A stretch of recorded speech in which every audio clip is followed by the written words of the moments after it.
Okay, so Black EP3 came in on a base file that the customer had put onto his car, and we have improved upon that, haven't we, Richard? We have indeed.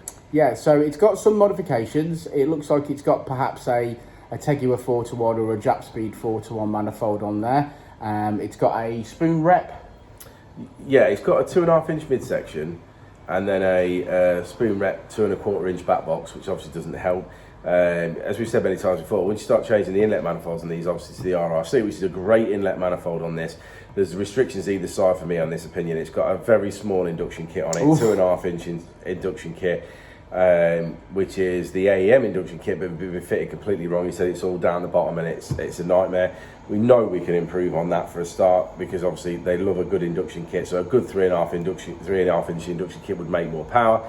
And do that. The manifold has got developed a little bit of a blow, I believe, from the Flexi when we were finishing off the last couple of runs. The engine did seem to have a bit of movement, so I suggested that he checked his engine mounts, which probably had a little pull on it, and on the Flexi, and obviously put a little split in it. Again, like I say, the exhaust is a mixed match of parts. So all in all, this car hasn't necessarily made, I mean, if everything was perfect, this car I'd expect to make it around the 240 mark, which I would expect it to make, but because of the exhaust stepping down and the induction kit being so small, I believe that's hurt us today, and then we finished on 226 we finished on today. We made 35 brake horsepower in the mid-range. Yeah, admittedly, no, we've made gains, understandably. What I'm saying is that if you had a full spoon rep exhaust at a 2.25, with a good induction kit on a standard inlet manifold, you'd make that power. Yeah. The inlet manifold's doing nothing other than backing the exhaust up at this point, because it just cannot get out. Yeah, you can flow all you want in. You've got to get it out. Yeah, you've got to get it out as well. So in, out. Yeah, so I think improvements for this car is to go away, get the manifold obviously fixed or put a new one on it. Engine mounts? Fit the Tegua 70mm, get some engine mounts obviously in it if it needs it, or the engine mount inserts in it, so it fixes that problem, and definitely address the induction kit. That's for me, get that up to 3.5 inch.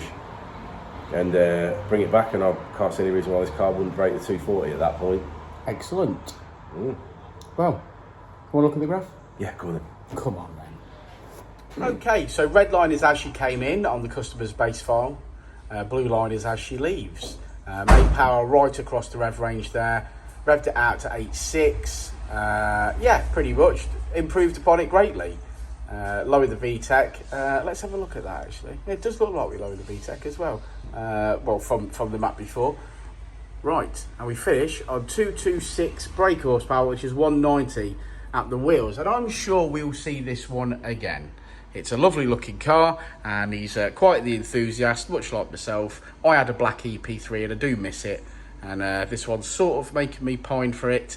But yeah, so we'll see you all on the next video. Like and subscribe and all that jazz. Code word for this one is the word black EP3.